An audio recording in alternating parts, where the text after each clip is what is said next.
Antes, les dejo ahí la pregunta para cuándo quieren en la semana entrante la aplicación del examen de respiratorio antes de que se enfríe el asunto, ¿sí? Y pues vamos a empezar con la última temática teórica de esto. El sábado todo el grupo va a estar citado, el primer grupo, la primera mitad o los primeros equipos de 9 a 10.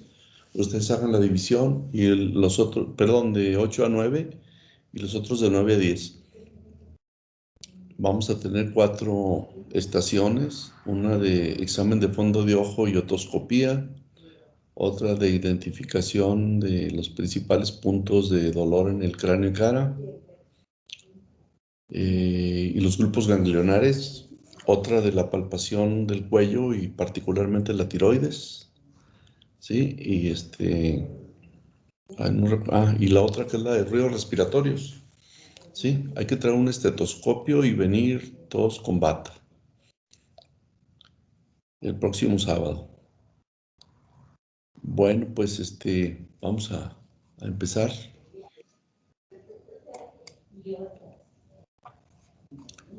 Esta, ¿ya se ve pantalla? Ya, doctor. Esta parte de la semiología cardiovascular es bonita, es muy importante, igual que todo, pero lógicamente que es extensa. Pero vamos a condensarla para poder aprovechar también la parte teórica y volverla práctica, ¿sí? Esto son los principales signos y síntomas del aparato cardiovascular, así muy sintetizado. Vamos a irlos recorriendo poco a poco. Algunas cosas ya las vimos, por ejemplo, cuando se habló de disnea, pero es necesario que lo remarquemos para hacer las diferencias, aunque les puse un cuadro en la presentación de lo que era disnea respiratoria y disnea cardíaca. Pues aquí también vamos a ver lo que es disnea cardíaca, que es más fácil de diferenciar.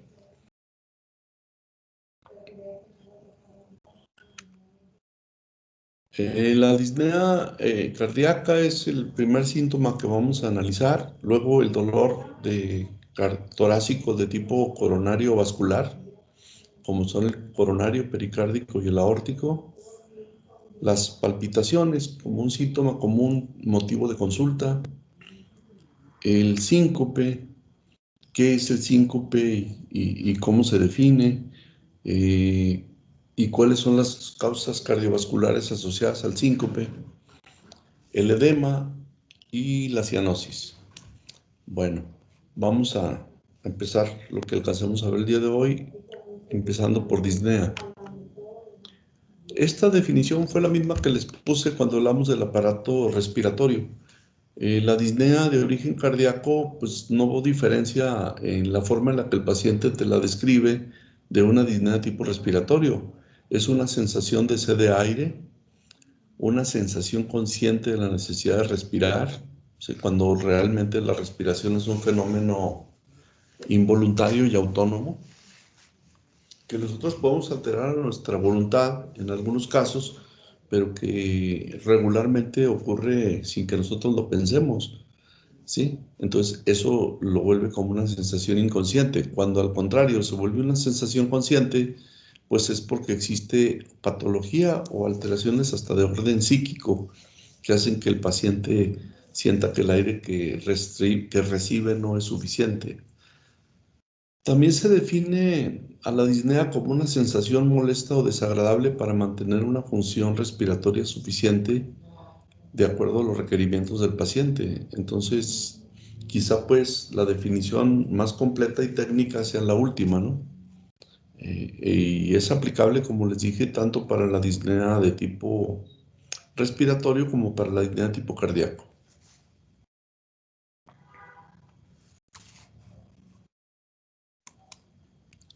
¿Cuáles son las características fisiopatológicas que explican el por qué ocurre la disnea en el paciente con enfermedad cardiovascular? Bueno, aquí les expreso las principales razones por las que eso puede ocurrir. Esto ya lo hemos explicado de muchas formas. Cuando existe una estasis venocapilar, siendo este el factor principal y más común, asociado a la insuficiencia cardíaca, ¿sí? particularmente a la insuficiencia cardíaca izquierda. Desde ahorita grábenselo porque esta es una pregunta que siempre hago en examen. La disnea, digamos que es la manifestación típica de la insuficiencia cardíaca izquierda. O sea, disnea con insuficiencia cardíaca izquierda. La manifestación típica de la insuficiencia cardíaca derecha viene siendo la congestión vascular sistémica periférica, o sea, el edema de los miembros pélvicos, la congestión hepática con hepatomegalia y el edema ascendente hasta ocupar espacios virtuales. Pero ahorita estamos en el tema disnea, y la disnea como tal es el dato capital de la falla ventricular izquierda, ¿sí? Dato capital. Ahí el mecanismo que la explica es que debido a una estasis venocapilar pulmonar por insuficiencia cardíaca izquierda, de la razón que sea, el ventrículo izquierdo no permite que el volumen líquido que contiene el lecho vascular pulmonar se vacíe a través de las venas pulmonares en la aurícula izquierda. Y al no permitir que se vacíe, pues va a provocar un estancamiento circulatorio a nivel pulmonar que va a hacer que aumente el espacio intersticial entre el alveolo y el vaso sanguíneo,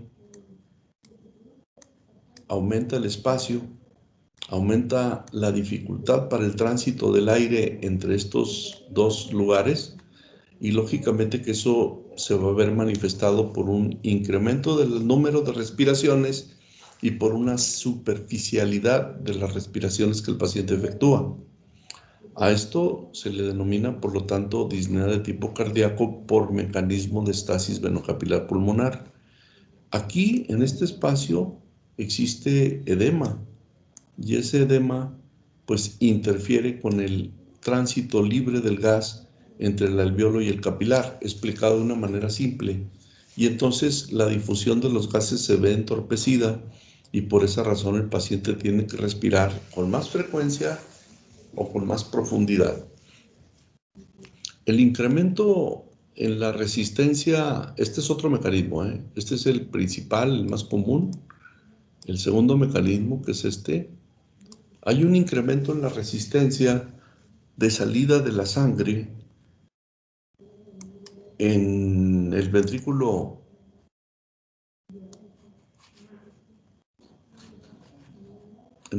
izquierdo. Aquí, por ejemplo, ¿qué es lo que ocurre?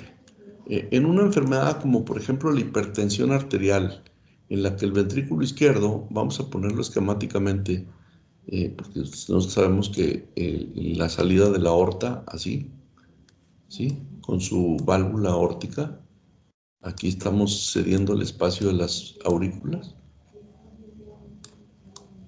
Pero, por ejemplo, la salida de la válvula aórtica, la aorta está bien, pero las arterias periféricas tienen un incremento en la resistencia, que pues ahora sabemos que puede ser provocado por la liberación de sustancias de producción renal, como la angiotensina 2, que es lo que hace que se manifieste la hipertensión arterial, por ejemplo. Si nosotros tenemos una resistencia para que el flujo de la sangre fluya en la sangre periférica, entonces le vamos a aumentar el trabajo al ventrículo izquierdo, debido a que va a tener que hacer un esfuerzo superior para bombear la sangre hacia la aorta. Aquí, entonces, el ventrículo, ¿qué va a acabar haciendo? Se va a volver hipertrófico, ¿sí? Y esa hipertrofia ventricular va a provocar que se reduzca el espacio de flujo sanguíneo a nivel de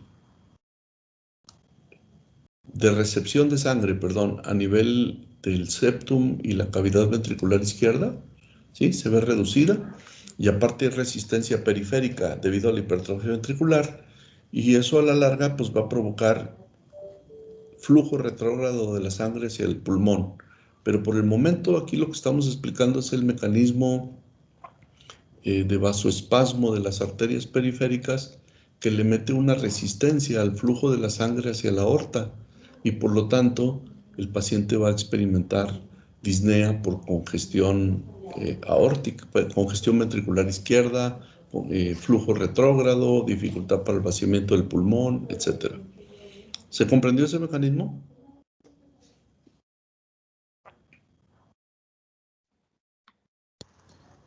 Yo no entendí bien Sí, A ver, ¿quién no comprendió? Yo el de estenosis no lo comprendí bien. Ah, no, estenosis no hemos hablado todavía. Este es el mecanismo de que todas las arterias de la economía, o sea, del cuerpo humano, estén espásticas, como en la hipertensión. Eso, perdón, déjame explicar. La hipertensión es una enfermedad vascular, no es una enfermedad del corazón. Yo tengo hipertensión y no la corrijo, entonces sí se vuelve una enfermedad del corazón. Adelante viene otra, con respecto a la estenosis aórtica, otra diapositiva. Pero en la estenosis aórtica el mecanismo es distinto. En la estenosis aórtica, haz de cuenta que lo que ocurre es que el paciente, esa no lo había explicado todavía, el paciente va a tener una válvula estrecha y lógicamente que esa válvula estrecha va a estar interrumpiendo el flujo sanguíneo desde el ventrículo izquierdo hacia la aorta. O sea, ¿te acuerdas que la válvula aórtica eran vista así con un corte en la longitud? Eran bolsitas que se llenan como nidos de golondrina, le llamábamos, ¿no? Que son las válvulas sigmoideas, ¿sí? Entonces son 3 valvas. Si la ves en un corte transversal a la aorta, esas valvas deben coaptar entre sí cuando se llenan y entonces hacen una imagen como esto, ¿sí? Las válvulas llenas ya no dejan aquí con el contenido de sangre, ya no dejan que se regrese la sangre una vez que fue bombeada del ventrículo hacia la aorta. ¿Eso se comprende? Ese es el papel de una válvula normal. Ahora, ¿pero qué ocurre cuando una válvula está estenótica? Una válvula estenótica va a ser, ya estamos explicando este mecanismo de la estenosis. ¿Qué va a hacer? Una válvula estenótica hace que el paciente tenga una resistencia desde la raíz misma de la aorta. ¿Por qué? Porque entonces vamos a poner que la aorta en su raíz, que está conectada con el ventrículo izquierdo, ¿sí? Aquí va a estar el septum, pero la sangre que debe fluir por aquí, pues se encuentra válvulas abiertas que las vence el trabajo energético del ventrículo izquierdo para impulsar la sangre por la aorta, ¿sí? En forma normal.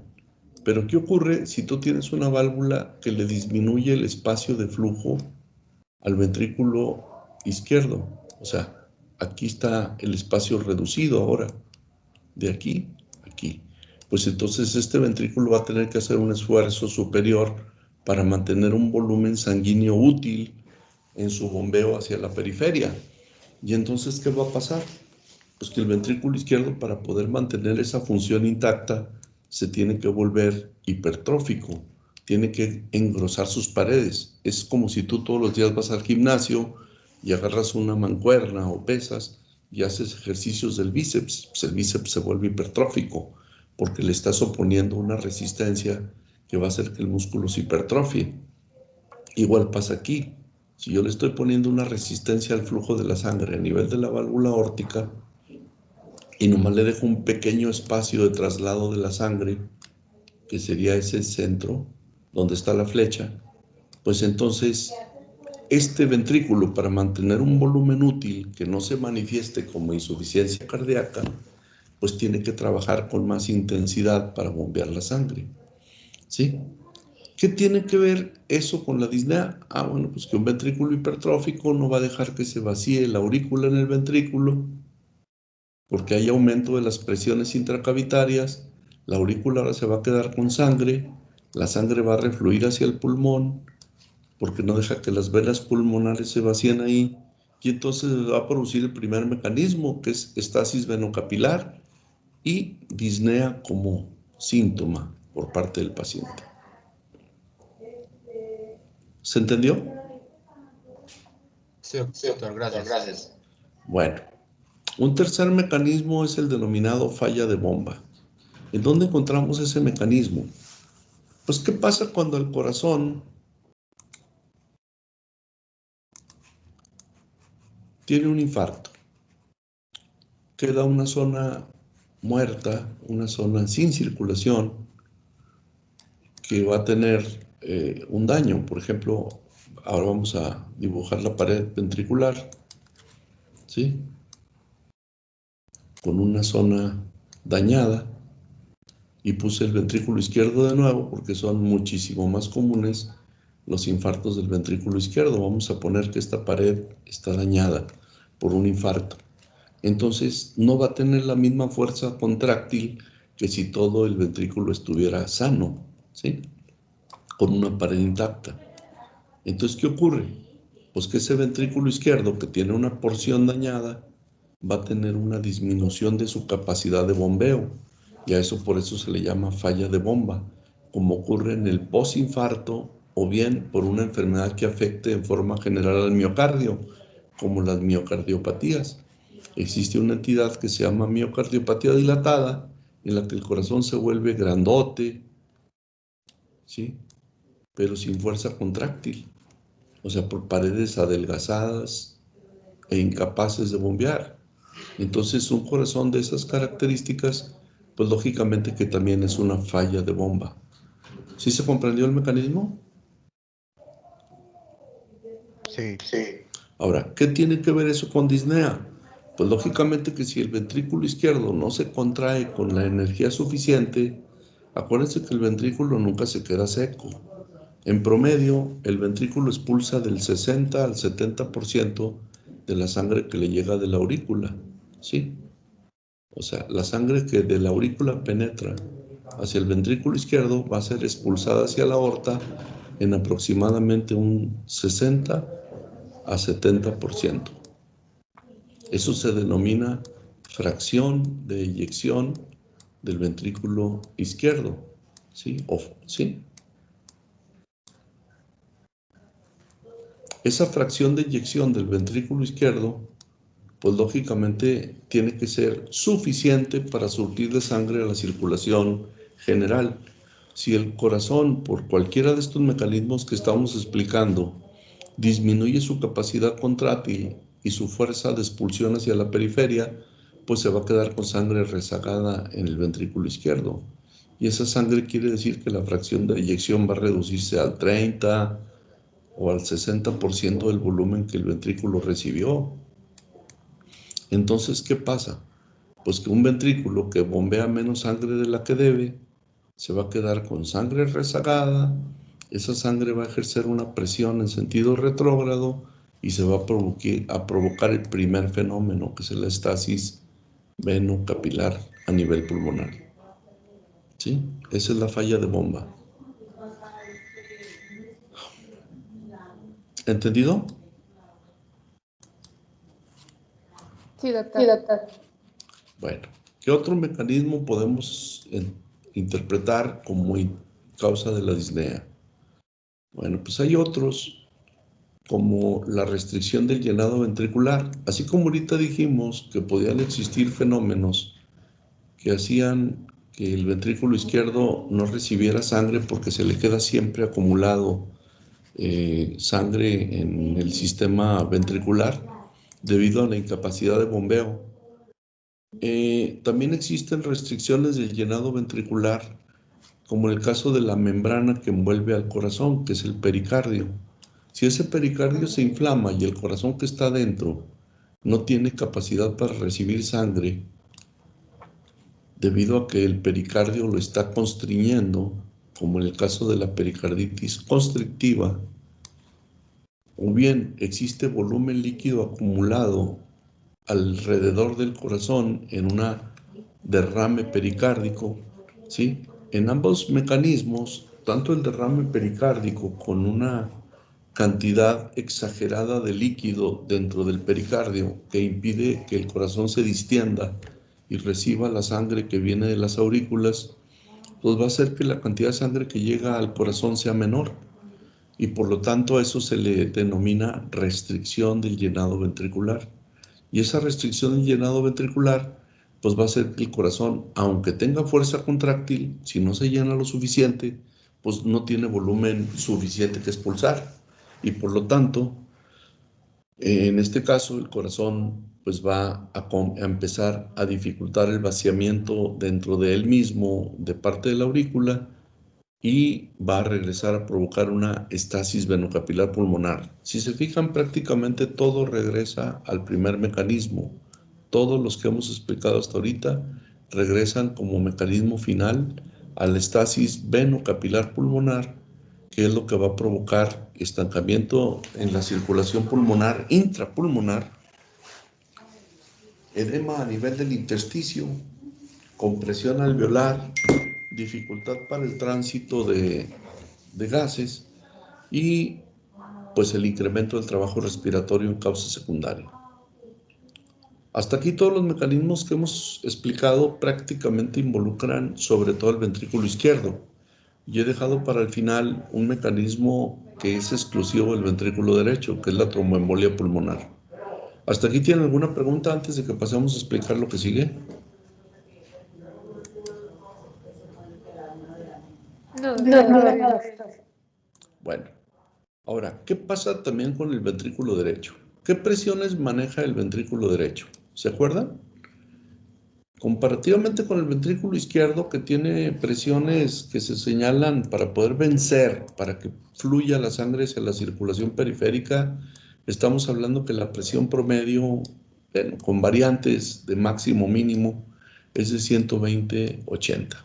O sea, la presión de expulsión que debe ejercer el ventrículo izquierdo debe superar los 80 milímetros de mercurio y luego llenar el sistema vascular con una presión que alcanza los 120 milímetros de mercurio y con ello hacer el surtido de sangre oxigenada hacia la circulación sistémica. A nivel del ventrículo derecho, ¿cuáles son las presiones? ¿Alguien les recuerda? 8 milímetros. ¿Sí? ¿Y la máxima? 35. 35/8. Fíjense las diferencias que existen entre uno y otro ventrículo, ¿no? Mínimo debería rebasar el ventrículo derecho una presión promedio de 24 milímetros de mercurio para poder bombear sangre hacia la arteria pulmonar. Recordando que está el ventrículo izquierdo, ahora lo vamos a dibujar más chiquito, el ventrículo derecho, y que ese ventrículo derecho va a bombear sangre hacia una arteria pulmonar que luego se va a bifurcar, ¿sí? En una pulmonar izquierda y en una pulmonar derecha. Pero previo a la bifurcación, el tronco de la arteria pulmonar, con sus válvulas sigmoideas igualitas a las de la aorta, que son en nido de golondrina, perdón, bueno, sí, bien, bien, gracias. Sí, estoy en clase.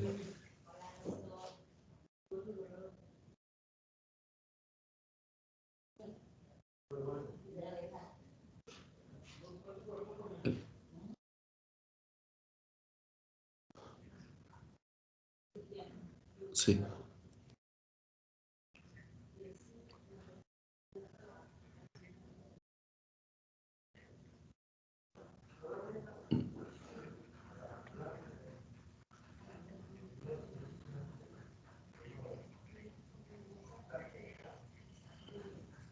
sí,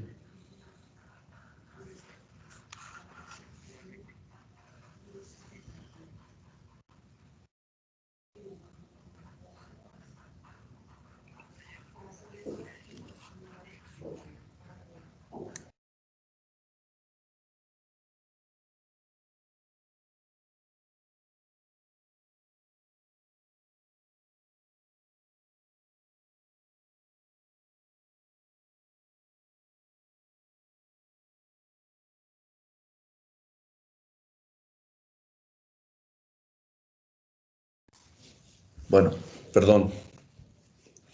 Les decía que a nivel del ventrículo derecho, el principal evento que puede provocar un problema de esta clase generalmente es la tromboembolia pulmonar. Las tromboembolias casi siempre son ocasionadas por un émbolo viajante de la circulación de las extremidades inferiores o de las venas pélvicas. Después de una cirugía pélvica, como por ejemplo una histerectomía o por insuficiencia venosa periférica, vulgo varices de las extremidades inferiores, pero las varices significativamente grandes, como del grosor de un dedo meñique, que hacen que se acumule sangre, que se organice, que forme un coágulo adherido a la pared vascular de la vena y que después al desprenderse pueda provocar una obstrucción significativa del lecho vascular pulmonar. Cuando un coágulo es tan grande que llega a la circulación del ventrículo derecho y se atora en la raíz de la arteria pulmonar, pues lógicamente que el paciente ahí se muere, ¿no? ¿Sí? ¿Por qué? Porque ya se interrumpió completamente el flujo de sangre hacia la circulación pulmonar, se va a agotar la fuente de oxigenación porque la respiración está íntegra, pero no llega sangre para hacer el proceso de la difusión de los gases y el intercambio gaseoso para que luego sea distribuida hacia la periferia. Aquí se estanca la sangre en el ventrículo derecho y lógicamente estoy hablando de una muerte súbita por una oclusión, por un coágulo gigantesco en el tronco de la pulmonar. Pero ¿qué pasa cuando el tronco no es así de grande? Cuando el tronco es, digamos que, más reducido. Y el trombo, perdón, el trombo solamente ocupa parte de la arteria pulmonar, ¿sí? Pues va a aumentar la presión o la resistencia para el flujo de sangre que debe pasar del ventrículo derecho hacia la circulación pulmonar, ¿sí? Va a interrumpir así como el equivalente en la estenosis aórtica es el equivalente en una estenosis adquirida pulmonar, para diferenciarla de una cardiopatía congénita que tendría el mismo mecanismo fisiopatológico que sería la estenosis pulmonar, ¿sí? En este caso, estamos hablando de cualquier situación transitoria como un émbolo o permanente como una estenosis de nacimiento que provoque reducción del flujo sanguíneo a través de la arteria pulmonar, un incremento de las resistencias y lógicamente que entonces el paciente ahí el mecanismo va a ser que no llega sangre a la circulación pulmonar, que sí llega aire del exterior, pero no existe ese transporte natural de oxígeno que debe ocurrir por el trabajo normal de ambos sistemas, el vascular y el respiratorio, y entonces el paciente va a experimentar disnea. Esa disnea, regresando a la definición, pues es una sed de aire, ¿no? O sea, el paciente tiene una sensación consciente de la necesidad de respirar por cualquier mecanismo vascular o respiratorio que de alguna manera impida el intercambio natural de gases a nivel pulmonar. En este caso estamos explicando la disnea de origen cardíaco, ¿sí? Y ya les explica los mecanismos que son más comunes del lado izquierdo que del lado derecho. Entonces, tanto la tromboembolia pulmonar, váyanse habituando a este TEP, que es el término con el que se describe, con las puras siglas, o una estenosis valvular pulmonar, que generalmente son de tipo congénito, a diferencia de las aórticas que son adquiridas, pueden provocar un incremento del trabajo del ventrículo derecho para vencer las resistencias a nivel pulmonar, vascular, y con ello interferir con el intercambio natural de aire, que desde el punto de vista sintomático se va a ver reflejado por disnea. Antes de que pasemos a otra diapositiva, ¿quedaron aclarados los mecanismos o existe alguna duda?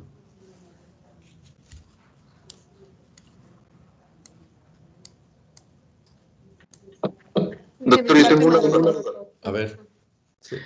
Hay un punto en el que el paciente puede vivir como de manera compensada, o sea, que tenga, por ejemplo, hipertrofia del ventrículo derecho, pero viva una vida normal, o sea, que llegue a un punto de compensación. Depende de la severidad de la estenosis. A ver, por ejemplo, yo te voy a poner, digo, aquí es cuando uno lamenta que no estés en lo presencial. En los hospitales pasa comúnmente que a ti te ponen un suerito, así dice la gente, ¿no? Póngale un suerito. Pues es una solución ¿Cómo entra la solución al paciente?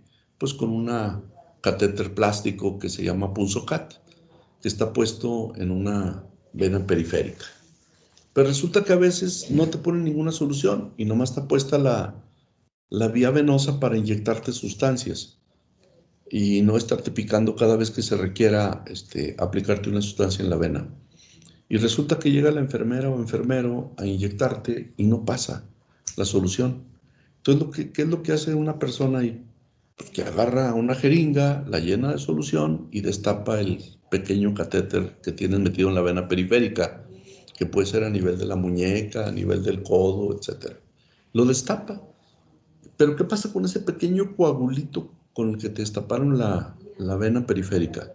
Pues que va a viajar a la circulación pulmonar derecha, perdón, a la circulación del ventrículo derecho, de ahí va a viajar hacia el pulmón, pero como es un coagulito que apenitas si es así, de pequeñito como te lo estoy dibujando, pues se va a ir al punto más final de un vaso de pequeño calibre y no provoca más que un mínimo dolor momentáneo de segundos y ya, se acabó el problema, ¿sí? Pero ¿qué ocurre cuando una persona tiene un coágulo de gran tamaño, como en la tromboembolia pulmonar? Pues que aquí sí hay interferencia con la función hemodinámica del ventrículo derecho. Bien, volviendo a lo que originalmente es tu pregunta, ¿pueden existir fenómenos de compensación? Pues claro, por ejemplo, si un coagulito es un poquitito más grande que pues el mecanismo de compensación funcional del ventrículo derecho no lo hace patente, pero si un coagulote es grandote como pues el mecanismo de compensación luego se ve rebasado y de inmediato el paciente va a experimentar síntomas como la disnea, el incremento de la frecuencia cardíaca, la disminución de la concentración de oxígeno en una gasometría, y entonces la compensación fue no más de minutos, mientras que la que se provocó por una lesión mínima como un coágulo pequeñísimo, pues es una compensación que puede durar meses o años, ¿verdad? O sea, no va a pasar nada porque pues esto no provocó un cambio hemodinámico grave. Pasa lo mismo con algo que incrementa las presiones del ventrículo derecho y que puede dar una cardiopatía, como por ejemplo una cardiopatía compatible con la vida, como una estenosis pulmonar de nacimiento, ¿sí?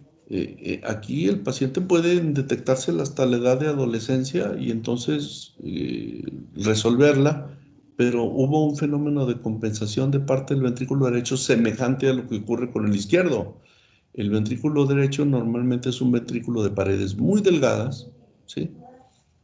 Y con una capacidad menor que la del ventrículo izquierdo, ¿sí? Pero resulta que en este caso el fenómeno de compensación va a hacer que el ventrículo se vuelva semejante al izquierdo, más grande y más grueso, ¿sí? Eso ocurre en aquellas cardiopatías congénitas adquiridas, perdón, en aquellas cardiopatías congénitas compatibles con la vida. A ver, pero me voy a ir a otro ejemplo, una tetralogía de Fallot. ¿Recuerdan cuáles son las características de una tetralogía de Fallot?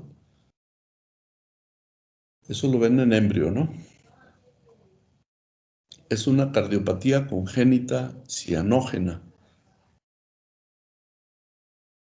Es aorta cabalgante, comunicación entre los ventrículos, o sea, comunicación interventricular, Comunicación interventricular, ¿sí?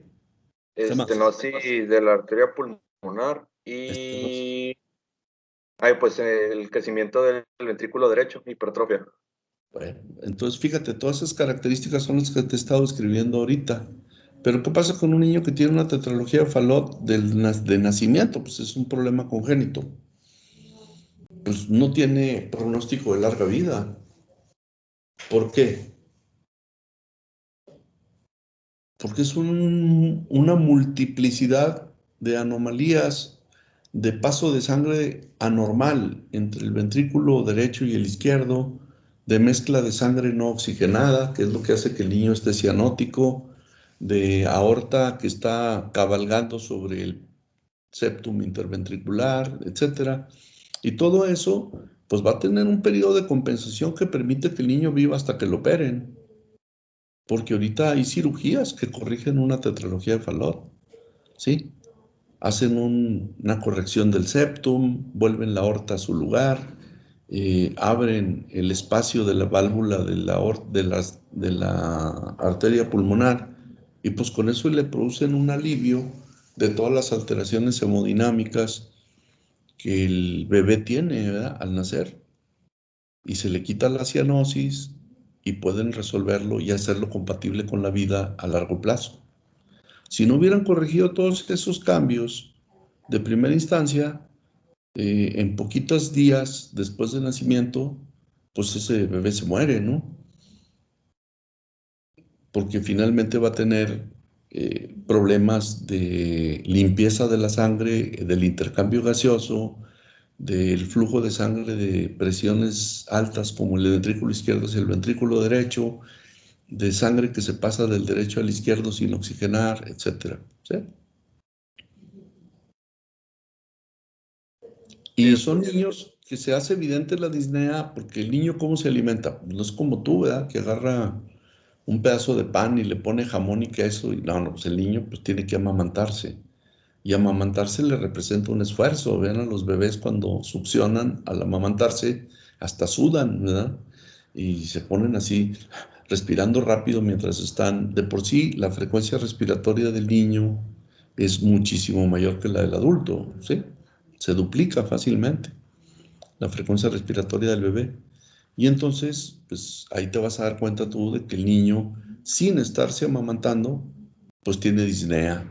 Y dije, cuando lo quieres amamantar, o mama o respira. Y entonces el niño deja de comer, ¿sí? Y lógicamente que va a estar lleno de estertores y va a tener un aspecto de tipo cianótico, etcétera, ¿sí? El fenómeno de compensación que ocurre en ellos, pues es un fenómeno que se debe resolver rápidamente porque si no, pues el bebé no va a ser capaz de vivir. ¿De acuerdo? Sí, doctor. Bueno, Doctor, yo tengo una otra duda. sí, dime. En la tromboembolia pulmonar, eh, ¿es característico que se presente un edema distal o a veces puede que este no se presente? No, pues puede no presentarse. Por ejemplo, una mujer, no sé, te voy a poner un caso clínico. Una mujer de 50 años que ya está por entrar en la menopausia o que ya está dentro del periodo y resulta que tiene miomas uterinos y sangra exageradamente y el ginecólogo cree que ya no es posible esperar a que se paren las menstruaciones por la menopausia y le dice, hay que operarla. Fíjate todo lo que te estoy describiendo. Es una persona sin insuficiencia venosa, pero le van a hacer una cirugía extensa intraabdominal pélvica, ¿sí? Entonces, cuando quitan una matriz, pues ligan un montón de pequeños vasos o medianos vasos. Y lógicamente que esos van a ser lechos en los que se pueden formar pequeños trombos en el sitio donde hubo ligaduras y cortes. Y súbitamente esa señora que la cirugía le fue muy bien, al día siguiente que la levantan a bañarse, nomás se desploma y se muere súbitamente. ¿Cuál fue la causa por la que se murió? Ah, pues un gran coágulo que se generó en los vasos pélvicos dañados por la cirugía que le provocó una embolia pulmonar y nunca tuvo edema de miembros pélvicos. Ahora vamos a ponerte otro ejemplo.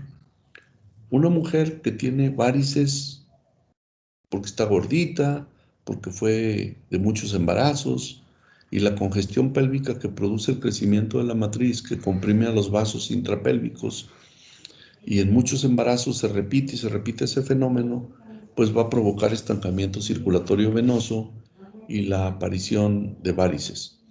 Y entonces esas varices alcanzan unas dimensiones grandísimas, ¿sí? Como el grosor de un dedo meñique, y forman moldes de sangre en su interior que se van organizando y esos moldes de sangre son coágulos. Y en un esfuerzo de subir escaleras o de caminar o de ponerse de pie, se puede desprender un coágulo y viajar hacia la circulación pulmonar.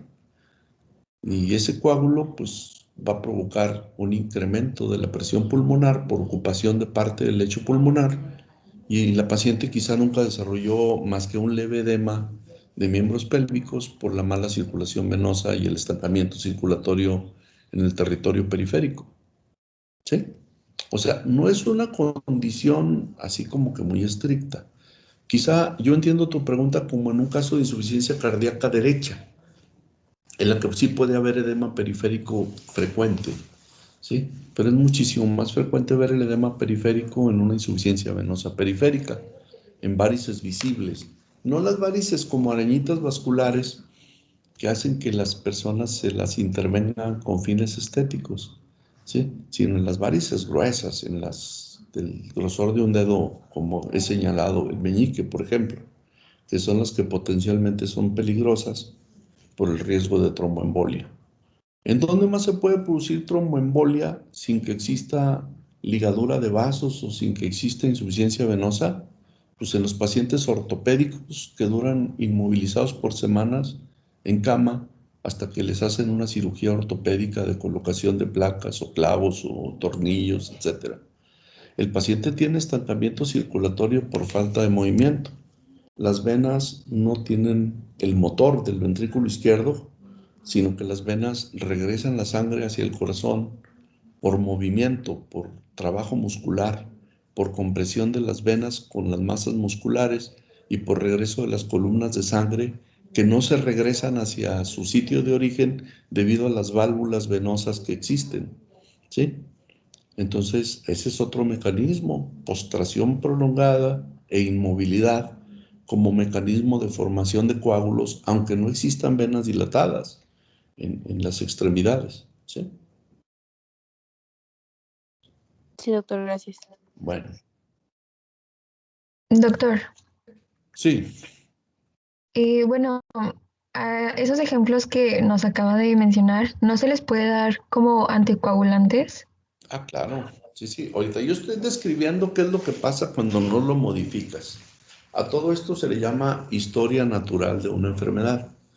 Por ejemplo, a una persona que tú la tienes postrada en cama y no la operas pronto, se le tienen que dar anticoagulantes. Y si la operas y va a seguir en cama hasta que le permitan apoyar, tiene que tomar anticoagulantes o inyectarse anticoagulantes.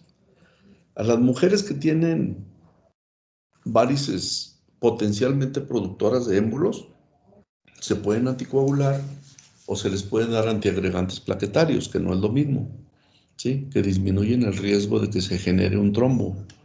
Un anticoagulante evita que se forme el trombo. Un antiagregante plaquetario como la aspirina, el clopidogrel, disminuye la probabilidad que se forme un trombo. No lo evita al 100%, lo disminuye porque evita que se genere un coágulo sanguíneo, el anticoagulante, o disminuye la probabilidad de producción de un coágulo sanguíneo cuando es un antiagregante plaquetario. Sí, tienen mucha razón. Se previene con eso. Pero, por ejemplo, el médico siempre le debe decir al familiar del paciente o al paciente, esto disminuye el riesgo de que eso ocurra, no es una garantía de que no va a ocurrir, ¿sí? Porque ese es un dato que frecuentemente se menosprecia y que comúnmente pasa, ¿sí?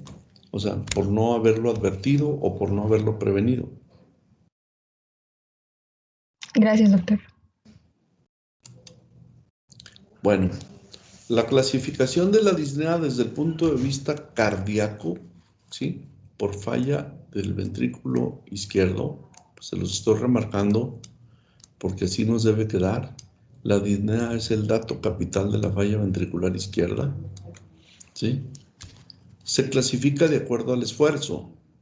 O sea, ¿qué consiste esa clasificación? Esa es la clasificación que existe desde la década de los 60 del siglo pasado, cuando ni siquiera sus papás habían nacido, ¿sí? Que es la clasificación de la New York Heart Association, que la clasifica en 4 grados, que luego ahorita los vamos a ver, ¿sí? Esa clasificación se basa disnea con esfuerzo, ¿sí? Están íntimamente ligadas. Se basa en la capacidad para el esfuerzo físico. Existe otro tipo de disnea que yo les he hecho énfasis cuando se tocó el tema respiratorio, que es la disnea paroxística, que generalmente se le llama disnea paroxística nocturna, ¿sí? Y por último, la ortopnea. Estas son 4 primeras, son las que hacen referencia a la disnea de tipo cardiogénico, ¿sí? La ortopnea es la incapacidad para adoptar el decúbito. Al paciente tú no lo puedes acostar ni unos minutos porque inmediatamente se congestionan sus pulmones y empieza a faltarle el aire y el paciente busca desesperadamente levantarse, enderezarse y empezar a respirar con más facilidad al sentarse o ponerse de pie. En cambio, en la disnea paroxística nocturna, el paciente sí puede acostarse por un rato o por unas horas y hasta después de que pasa cierto tiempo, se congestionan sus pulmones por estancamiento venocapilar y empiezan a aparecer la dificultad para el flujo de gases entre el intersticio, entre el lecho vascular y el alveolo por un intersticio edematoso, y eso produce que el paciente se tenga que levantar súbitamente. El término paroxístico quiere decir que es algo que aparece y desaparece repentinamente. En cambio, el término de ortopnea implica que el paciente no lo puedes acostar. A este sí lo puedes acostar por horas, ¿sí? Y después de algunas horas, el paciente se va a levantar a medianoche porque siente que se está ahogando. Esas son características de una falla ventricular grave. Más grave esta, porque de plano el paciente ni siquiera se puede acostar, y un poco menos grave esta, ¿sí? ¿Cómo se llega a estas? No sé si traigo una diapositiva que explique los grados de la New York Heart, ¿sí? ¿No? Bueno, me detengo un poquito para explicarlos. Clase 1 es el paciente que puede hacer todo tipo de actividad común, como caminar, como subir 2 o 3 escaloncitos, y te va a decir que se agita, que le falta el aire, ¿sí? No que le falta la fuerza en las piernas. O sea, hace la vida habitual siempre y cuando no le impongas esfuerzos mayores o medianos. Clase 2 es el paciente, bueno, está en números romanos, ¿eh? Clase 2 es el paciente que, o etapa 2, que cuando hace vida común sin ninguna dificultad, pero cuando lo pones a caminar deprisa o subir escaleras, le va a faltar el aire, se va a agitar, va a sentir que tiene que parar lo que está haciendo para poder respirar normalmente. Clase 3 es el paciente que tiene disnea con actividades cotidianas de la vida diaria, como por ejemplo comer, vestirse, bañarse, secarse, etcétera. O sea, se supone que son esfuerzos mínimos, ¿sí? Y el paciente se agita aún con esos esfuerzos mínimos. La disnea clase 2 solamente se hace evidente con actividad y esfuerzos máximos. Como por ejemplo subir escaleras es un esfuerzo máximo, no cualquiera lo puede hacer, ¿sí? ¿Por qué? Porque lógicamente que implica un mayor esfuerzo. Entonces, esto es vida habitual mientras no lo pongas a hacer actividades como caminar deprisa, trotar un pedacito o subir escalones. Es la 1. La 2 es un paciente que de plano las actividades máximas, ¿sí? Como subir escalones, caminar deprisa o trotar, están completamente impedidas, ¿sí?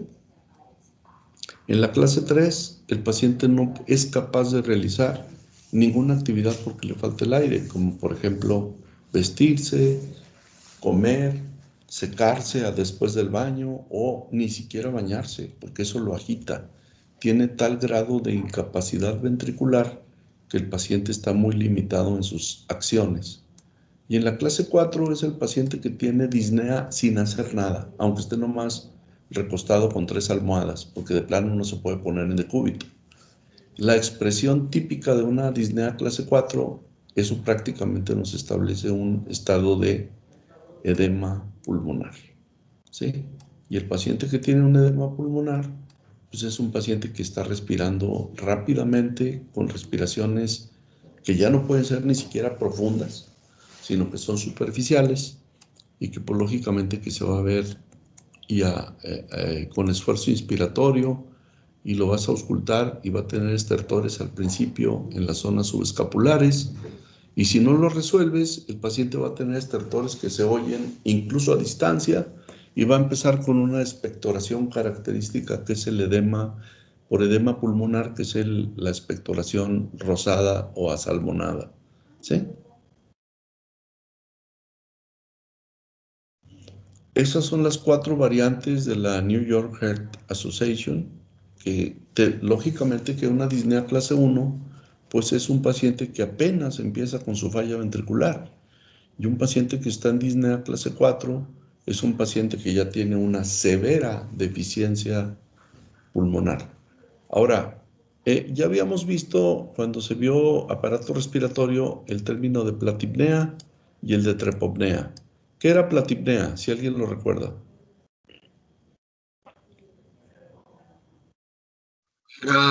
Es la dificultad para respirar cuando había un derrame pleural. No, esa era la trepopnea. ¿Sí? La Ah, platipnea es la del paciente cuando se pone de pie, ¿sí? Que experimenta más disnea. Esa es la gran diferencia con la disnea tipo cardíaco. ¿Sí? La trepopnea, sí, el paciente busca el lado donde hay el derrame para dejar libre el lado donde no hay derrame. Ahora, si tiene derrame de los dos lados, pues está molado, ¿verdad? Pues, ya no va a buscar ningún lado. El paciente que tiene trepopnea se va a acostar sobre el lado del derrame. ¿De acuerdo? Sí, doctor.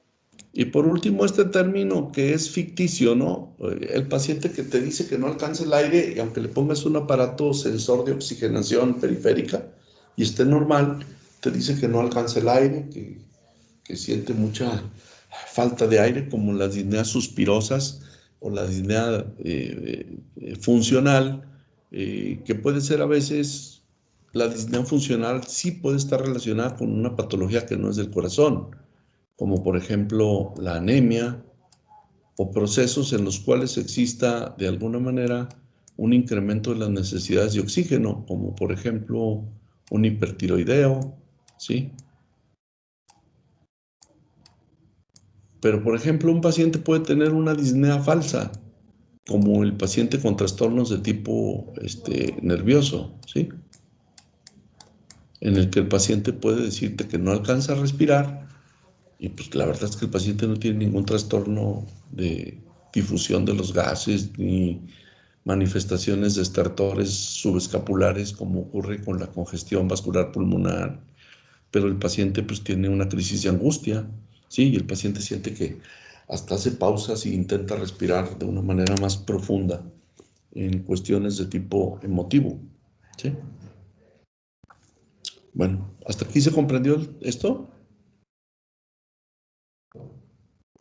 Sí, doctor. Sí, doctor.